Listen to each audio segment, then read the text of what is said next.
الحمد لله نحمده ونستعينه ونستغفره ونؤمن به ونعوذ بالله من شرور أنفسنا ومن سيئات أعمالنا ومن يهدي الله فلا مضل له ومن يضلله فلا هادي له وأشهد أن لا إله إلا الله وأشهد أن محمدا عبده ورسوله اما بعد فاعوذ باللہ من الشیطان الرجیم بسم اللہ الرحمن الرحیم یا ایہا الذین آمنوا انفقوا مما رزقناکم من قبل ان یاتی یوم لا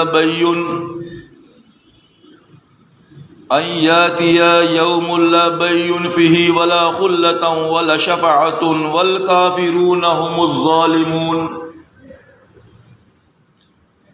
اللہ لا الہ الا هو الحی القیوم لا تأخذه سنة ولا نوم له ما في السماوات وما في الأرض من ذا الذي يشفع عنده إلا بإذنه يعلم ما بين أيديهم وما خلفهم ولا يحيطون بشيء من علمه إلا بما شاء وسع كرسيه السماوات والأرض ولا يؤوده حفظهما وهو العلي العظيم لا إكراه في الدين قد تبين الرشد من الغي فمن يكفر بالطاغوت ويؤمن بالله فقد استمسك بالعروة الوثقى لا انفصام لها والله سميع عليم الله ولي الذين آمنوا يخرجهم من الظلمات إلى النور والذین کفروا اولیاؤہم الطاغوت یخرجونہم من النور الی الظلمات اولئک اصحاب النار هم فیہا خالدون الم تر الی الذین حاج ابراہیم فی ربہ ان آتاہ اللہ الملک اذ قال ابراہیم ربی الذی یحیی ویمیت قال انا یحیی ویمیت قال ابراہیم فإن اللہ یأتی بالشمس من المشرق فأتی بها من المغرب فبہت الذین کفروا واللہ لا یہدی القوم الظالمون۔ یہ سورہ بقرہ مدنی سورہ ہے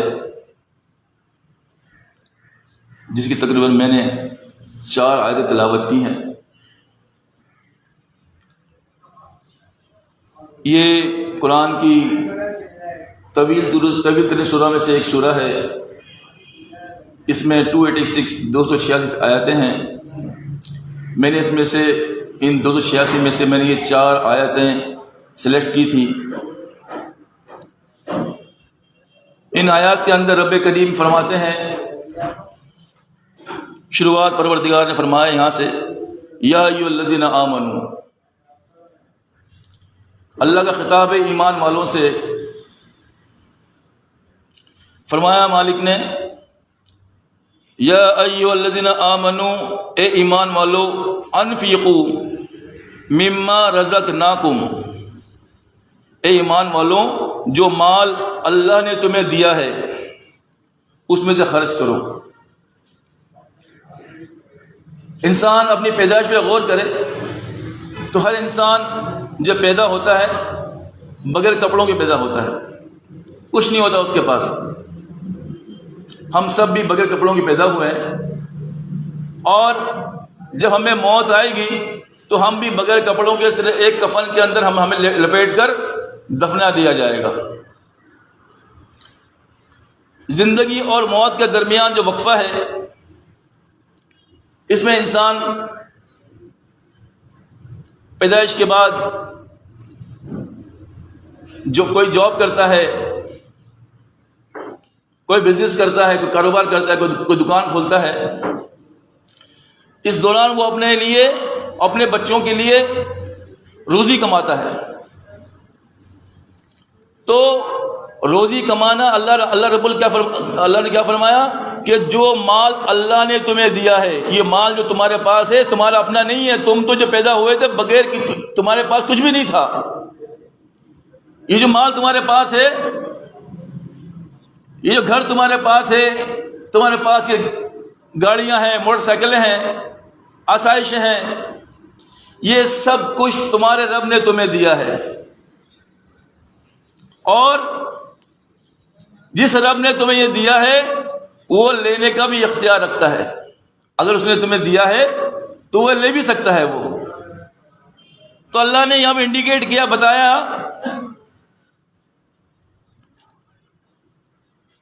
انفقوا مما رزقناکم من قبل ان یاتی یوم لا بیع فیہ ولا خلۃ ولا شفاعۃ والکافرون هم الظالمون. اے ایمان والو، جو مال اللہ نے تمہیں دیا ہے اس میں سے خرچ کرو. کن پہ خرچ کرنا ہے؟ خرچ تو کرنے بول دیا مالک نے، خرچ کس پہ کرنا ہے؟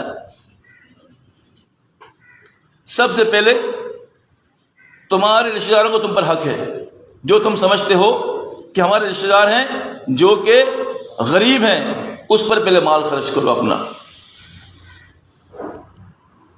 پھر اپنے ارد گرد پڑوسوں میں دیکھو، مسکینوں کو دیکھو اور ان لوگوں کو دیکھو. خاص طور پہ اللہ نے فرمایا کہ جو منہ سے مانگتے نہیں ہیں، سفید پوش لوگ، لیکن جن کی آنکھیں، جن کی نگاہیں، جن کا چہرہ بتا دیتا ہے کہ ان کو یہ کیا ہے، یہ ضرورت مند ہے، انہیں تلاش کرو. اور جو تم مال دو گے، تمہارے اپنے مال میں کوئی کمی نہیں ہوگی. زکوٰۃ کی صورت میں، خیرات کی صورت کے اندر اللہ تمہیں کیا کرے گا، اس سے بڑھ چڑھ کے تمہیں دوبارہ عطا کر دے گا. ایسا نہیں کہ مالک تم نے اللہ کے راہ میں خرچ کر دیا، مسکین کو کھانا کھلا دیا، غریب کو کپڑے پہنا دیے، تمہارے مال میں کمی آ گئی، تم نے زکوٰۃ نکال دی 2.5%، تمہارے مال میں کمی آئے گی. ہرگز نہیں. ایک تو زکوٰۃ نکالنے کے بعد تمہارا مال پاک ہو جائے گا، اس کے بعد اللہ رب العالمین تمہیں کئی گنا بڑا چڑھا کر دے دیں گے، واپس کر دیں گے. وہ تو واپس دنیا میں کر ہی دیں گے، اور آخرت میں تمہارے اکاؤنٹ کے اندر، جو تمہارا اکاؤنٹ ہے اللہ کے پاس، ہر انسان کا اکاؤنٹ ہے، وہ کچھ نہ کچھ بھیجتے رہتا ہے. تمہاری نیکی جا رہی ہے، جو تم کرتے ہو، جو فرشتے لکھ رہے ہیں ہمارا اکاؤنٹ، ہمارا ہر لمحہ لکھا جا رہا ہے، ہماری ہر گفتگو لکھی جا رہی ہے، سب کچھ ہمارے سامنے پیش کر دیا جائے گا. تو جو مال تم خرچ کرو گے، تمہیں یہاں تو تمہیں ملے گا اس کا اجر، آخرت میں بھی تمہیں اس کا اجر ملے گا. قبل اس کے کہ وہ دن آ جائے، مال خرچ کرو قبل اس کے کہ وہ دن آ جائے جب تمہارا مال دینا کوئی فائدہ مند نہیں ہوگا، مال خرچنا تمہیں کوئی فائدہ مند نہیں ہوگا. جب موت فرشتہ تم دیکھ لو گے، پھر کیا کرنا خرچ کر کے؟ تو فرمایا مالک نے اس سے قبل کہ وہ دن آ جائے کہ تمہارا مال خرچ کرنا کسی فائدے کا نہ ہو. ابھی اللہ نے تمہیں زندگی دی ہے، تمہیں صحت دی ہے، اللہ نے تمہیں مال بھی دیا ہے، اپنے مال میں سے غریبوں پر خرچ کرو.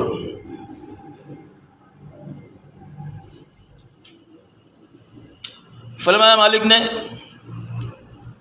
اور اس دن نہ دوستی کام آئے گی، نہ سفارش ہو سکے گی، نہ کسی کی کوئی سفارش کر سکے گا. فرمایا مالک نے ولا خلۃ ولا شفاعۃ والکافرون هم الظالمون. اور کفر کرنے والے لوگ، جو انکار کرنے والے لوگ ہیں، وہی لوگ کیا مالک فرماتا ہے، وہی ظالم ہے جو کہ انکار کرتے ہیں کس کا؟ اللہ کی آیات کا. آگے رب کریم نے ایک طویل آیت ہے جسے ہم آیت کرسی بھی کہتے ہیں. فرمایا مالک نے اللہ لا الہ الا ہو، اللہ لا الہ الا ہو، اللہ وہ معبود برحق ہے جس کے سوا کوئی عبادت کے لائق نہیں. جب ہم کلمہ پڑھتے ہیں، کلمے بھی ہم کیا پڑھتے ہیں؟ لا الہ الا اللہ محمد رسول اللہ. سب سے پہلے انکار کرتے ہیں ہم. لا کے معنی نہیں ہے کوئی معبود، نہیں ہے کوئی الہ، نہیں ہے کوئی داتا، نہیں ہے کوئی دستگیر، نہیں ہے کوئی مشکل کشا، نہیں ہے کوئی حاجت روا، نہیں ہے کوئی غوث العظم الا اللہ، اللہ کے سوا. اور محمد صلی اللہ علیہ وسلم اللہ کے رسول ہیں. انکار کرنا ہے تمام طاغوتوں کا. اس کے بعد اللہ پہ ایمان لانا ہے. فرمایا مالک نے، اللہ فرماتے رب کریم نے فرمایا اللہ لا الہ الا ہو، نہیں ہے کوئی معبود برحق سوائے اللہ کے، الحی القیوم، وہ کیا ہے؟ زندہ و جاوید ہے. اللہ زندہ و جاوید ہے، ہر وقت تمہاری دعاؤں کو سننے والا ہے. جب تم پکارتے ہو وہ اللہ رب العالمین تمہاری فریاد سنتا ہے. اس کو اللہ کو پکارنے کے لیے تمہیں کہیں جانے کی ضرورت نہیں ہے. جہاں تم بیٹھے ہو، جہاں تم لیٹے ہو، اللہ کو پکارو، اللہ پاک تمہاری دعاؤں کو سن لے گا. اور نہ صرف سنے گا بلکہ تمہاری حاجت بھی پوری کرے گا. کیوں؟ وہ حی القیوم ہے، زندہ و جاوید ہے. آج یہ قوم کیا کرتی ہے؟ اس رب کریم کو چھوڑ کر، اس پروردگار کو چھوڑ کر، جس کا دیا کھاتے ہو، جس کا دیا پہنتے ہو، جس کی سرزمین پہ تم دندناتے پھرتے ہو، جس کی زمین کے اوپر تم نے اپنا مکان بنایا ہے، اس کو چھوڑ کر ان لوگوں کو پکارتے ہو جنہوں نے کچھ بھی نہیں کیا، جو کہ اپنے قبروں کے اندر مدفون ہے، جو نہ سن سکتے ہیں، نہ بول سکتے ہیں، نہ دیکھ سکتے ہیں. اس کو اس قوم نے کیا خطاب دیا؟ کسی کو بنا دیا داتا گنج بخش، کسی کو بنا دیا غوث العظم، کسی کو حاجت روا، کسی کو مشکل کشا. کبھی تم نے سوچا بھی ہے کہ یہ داتا دستگیر کا، یہ داتا گنج بخش کے معنی کیا ہے؟ داتا لفظ فارسی کا کیا معنی ہے؟ دینے والا. کیا دینے والا؟ گنج بخش، خزانے بخشنے والا. ذرا اپنے ضمیر سے پوچھنا، اپنے دل سے پوچھنا کہ اللہ کے علاوہ بھی کوئی خزانے بخشنے والا ہے؟ حاجت روا، کیا حاجت اللہ کے علاوہ بھی کوئی حاجت پوری کرنے والا ہے؟ مشکل کشا، اللہ کے علاوہ کوئی مشکل کشا ہو سکتا ہے؟ غوث العظم، غوث کے معنی کیا ہے؟ فریادوں کو سننے والا. اعظم کے معنی کیا ہے؟ سب سے بڑا. اپنے دل سے پوچھو میری قوم کے لوگوں، کیا اللہ کے علاوہ بھی کوئی تمہاری فریادیں سننے والا ہے؟ سن سکتا ہے تمہاری فریادیں؟ آج اس قوم نے اس رب کو چھوڑ کر قبر کے اندر مدفون بزرگوں کو اپنا داتا دستگیر بنا دیا. یہ اللہ کی صفات نام تھے، تو اس انسان نے اس صفات اللہ کے نام کو، صفات نام کو ان بندوں کو دے دیا. فرمایا رب کریم نے آگے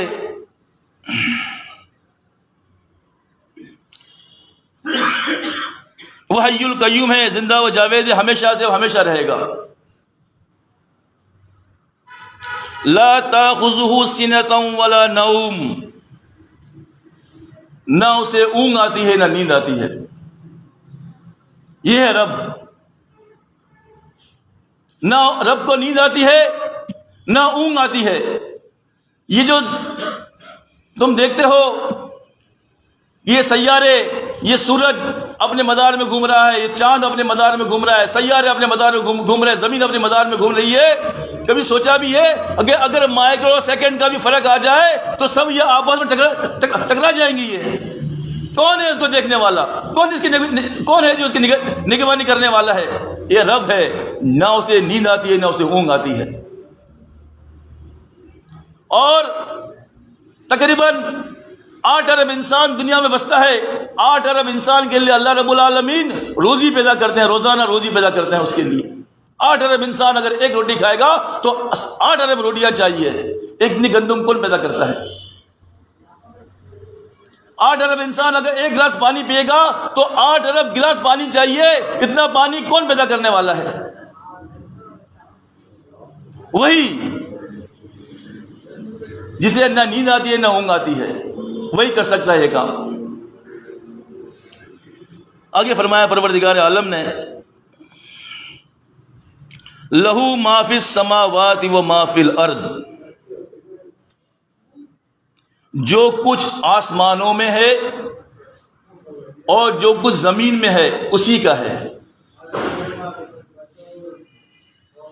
جو کچھ آسمانوں میں ہے اور جو کچھ زمین میں ہے سب اسی کا ہے، اللہ ہی کا ہے۔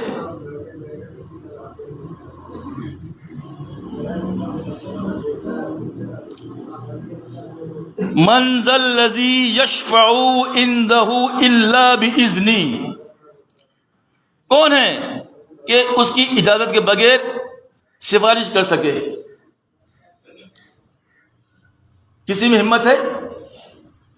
آج اس فرقہ پرست سے پوچھو کہ بھائی آپ جو جاتے ہو ان مزارات پہ، ان قبر کے اوپر، ان سے کیوں مانگتے ہو؟ ان کا جواب یہ آتا ہے ہم ان سے مانگتے نہیں ہیں، بلکہ ہم کہتے ہیں کہ آپ ہماری سفارش کر دیجئے اللہ سے۔ اللہ نے کیا فرمایا؟ صاف سیدھی آیت ہے اس کے اندر، من ذا الذی یشفع عنده الا باذنہ، کیا اللہ کے اذن کے بغیر، اللہ کے حکم کے بغیر کوئی سفارش کر سکتا ہے؟ بروز قیامت اللہ جسے چاہیں گے اس سے کہیں گے، کسی نبی سے کہہ دے، پیغمبر سے کہہ دے، ان سے کہہ دے کہ آپ ان کی سفارش کرو تو وہ سفارش کریں گے، شہید سے کہہ دے تو اللہ جس کو یہ چاہے گا اللہ کہے گا کہ آپ اس کی سفارش کر دیجئے تو وہ سفارش کرے گا۔ سب اس وقت ڈر رہے ہوں گے، کانپ رہے ہوں گے اس وقت۔ تو سفارش کون کرے گا؟ جس کے لیے اللہ چاہے گا۔ یعلم ما بین ایدیہم وما خلفہم، جو کچھ لوگوں کے روبرو ہو رہا ہے اور جو کچھ ان کے پیچھے ہو چکا، اللہ کو سب معلوم ہے۔ اللہ کو ایک ایک چیز کا علم ہے کہ کیا ہو چکا ہے اور کیا ہو رہا ہے۔ دنیا کے اندر کسی درخت کا پتا جو گرنے والا ہے اللہ کو اس کا بھی معلوم ہے۔ کس کی موت کب آنی ہے اللہ کو معلوم ہے۔ کون سا بچہ کہاں پیدا ہوگا اللہ کو معلوم ہے۔ بارش کب ہوگی اللہ کو معلوم ہے۔ ماں کے پیٹ میں کیا ہے اللہ کو معلوم ہے۔ ہم کہاں مریں گے ہم اللہ کو معلوم ہے۔ تم کیا کھاؤ گے اللہ کو معلوم ہے۔ اللہ کو ایک ایک بات کا علم ہے۔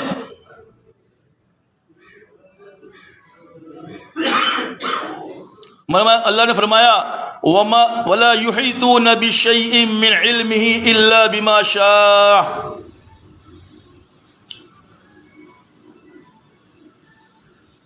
ہاں وہ اس کی معلومات میں کسی چیز پر دسترس حاصل نہیں کر سکتے، ہاں جس قدر وہ چاہتا ہے اس کی معلومات بذریعہ وحی دے دیتا ہے۔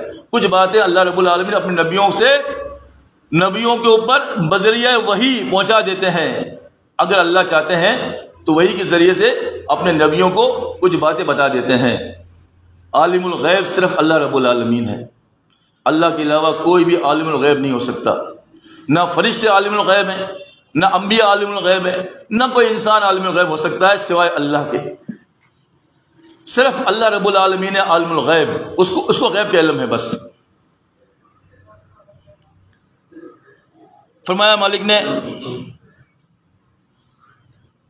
وسع کرسیہ السماوات والارض ولا یؤودہ حفظہما وہو العلی العظیم،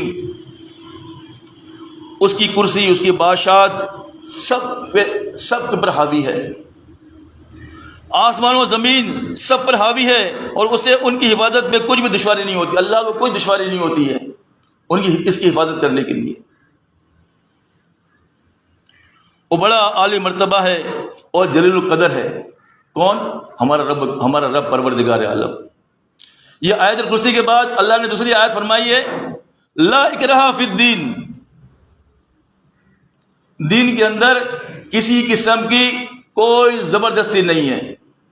کوئی ایسا نہیں ہے کہ کن پٹی میں بندوق رکھ کے کہا کہ کلمہ پڑھ لو، گردن میں تلوار رکھ کے کہا کلمہ پڑھ لو. نہیں، اللہ نے راستہ دکھا دیا. اللہ نے بتا دیا، 2 راستے بتا دیے.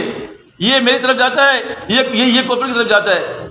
جو راستہ تمہیں چاہیے اختیار کر لو. تو اللہ فرماتے ہیں لا اکراہ فی الدین، دین میں کسی قسم کی کوئی زبردستی نہیں ہے. قد تبین الرشد من الغی، ہدایت، روشنی صاف طور پر عیاں کر دی گئی ہے، بتا دیا گیا ہے. گمراہی کو الگ کر دیا گیا چھانٹ کے. ایک ایک بات بتا دی گئی اس قرآن کے اندر اور اللہ کے نبی کی صحیح احادیث کے اندر. جس کا جی چاہتا ہے مان لے. مانو گے اپنا بھلا کرو گے، نہیں مانو گے ایک دن اللہ کے پاس جانا ہے، اللہ کے حساب دینا ہوگا. ہر ایک کو اپنے فرد سب کو حساب دینا ہے.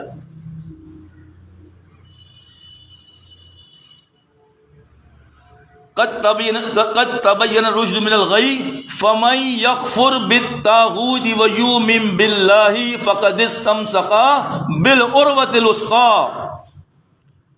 تو جو شخص طاغوت سے عناد کرے، طاغوت کا انکار کرے. طاغوت کیا چیز ہے؟ طاغوت نکلا ہے طغا سے. جب سمندر میں طغیانی آتی ہے، سمندر اپنے آپے سے باہر ہو جاتا ہے، اس کہتے ہیں کیا ہے کہ سمندر میں طغیانی آ گئی ہے، یہ مئی جون جولائی سمندر میں مت جانا. جو شخص بھی اپنے آپے سے باہر ہو جاتا ہے، اللہ نے فرمایا موسیٰ علیہ السلام سے، اے موسیٰ جاؤ فرعون کے پاس، انہ طغا، وہ طاغوت ہو گیا ہے، اس کو جا کے دعوت دو. تو جو کوئی بھی اپنے آپے سے باہر نکل جاتا ہے وہ طاغوت کہلاتا ہے. تو اللہ نے فرمایا، یہاں مالک نے کیا فرمایا؟ فَمَن يَكْفُرْ بِالطَّاغُوتِ وَيُؤْمِن بِاللَّهِ فَقَدِ اسْتَمْسَكَ بِالْعُرْوَةِ الْوُثْقَىٰ. جو کوئی طاغوت کا انکار کر کے اللہ پر ایمان لائے. یہ اللہ نے ایک فارمولہ دے دیا ہے کہ سب سے پہلے انکار کرنا ہے طاغوت کا، اس کے بعد وعلیکم السلام، اس کے بعد ایمان لانا ہے. پہلے نکالنی ہے محبت ان طاغوتوں کی، ان داتاؤں کی، ان دستگیروں کی، ان مشکل کشاؤں کی، ان حاجت رواؤں کی، ان غوث الاعظم کی. ان کی محبت نکال کے ان کا انکار کر کے بتانا ہے کہ طاغوت، یہ طاغوت ہیں یہ. اس کے بعد اللہ کی محبت دل میں بسانی ہے. فرمایا مالک نے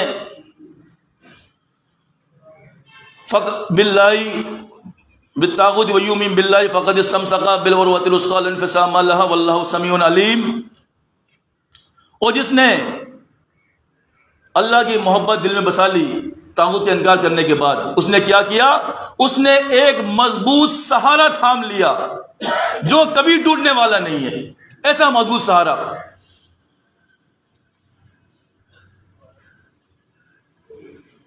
واللہ سمیع علیم، وہ رب کریم سب کچھ سننے والا اور جاننے والا ہے. اللہ ولی الذین آمنوا، جو لوگ ایمان لائے ہیں ان کا دوست کون ہے؟ اللہ رب العالمین. اللہ ولی الذین آمنوا یخرجہم من الظلمات الی النور. جو لوگ ایمان لائے ان کا دوست اللہ ہے. کیا کرتا ہے وہ؟ والذین، ان کیا کرتا ہے؟ ظلمات سے نکالتا ہے، اندھیرے سے نکالتا ہے اور تمہیں کہاں لے جاتا ہے؟ ہدایت پہ لے جاتا ہے، تمہیں ہدایت دے دیتا ہے. ہدایت بہت قیمتی چیز ہے. کیا کرتا ہے؟ اندھیرے سے نکال کر روشنی میں لے جاتا ہے پروردگار عالم. والذین کفروا اولیاؤہم الطاغوت یخرجونہم من النور الی الظلمات اولئک اصحاب النار هم فیہا خالدون. اور جو لوگ جو کافر ہیں، انکار کرنے والے ہیں، کفر کرنے والے ہیں، ان کا دوست کون ہے؟ ان کا دوست شیطان ہے، طاغوت ہے. وہ کیا کرتے ہیں؟ وہ تمہیں ہدایت سے، روشنی سے ہٹا کر دوبارہ کفر کی طرف لے جاتے ہیں. یہی لوگ کیا ہیں؟ اہل دوزخ ہیں. اولئک اصحاب النار، ہمیشہ ہمیشہ آگ میں رہیں گے. ہم فیہا خالدون، یہ لوگ ہمیشہ آگ میں رہیں گے. تو رب کریم نے ایک ایک بات صاف صاف اللہ رب العالمین بتا دی ہے. ایک ایک بات پروردگار صاف بتا دیتا ہے. رب کریم سے اللہ سے دعا کرتے ہیں پروردگار عالم ہمیں اس قرآن کو پڑھنے، سمجھنے اور لوگوں تک من و ان پہنچا دی، ہم پہنچانے کی ہمیں استطاعت بخشے، ہمیں ہمت بخشے، ہمیں طاقت بخشے پروردگار عالم. اقول هذا استغفر الله لسائر المؤمنین. اتوار کا مرکزی پروگرام اسی مسجد میں ہوگا، انشاءاللہ شرکت کریں، آپ خود بھی آئیں، اپنے دوستوں کو بھی لے کے آئیں.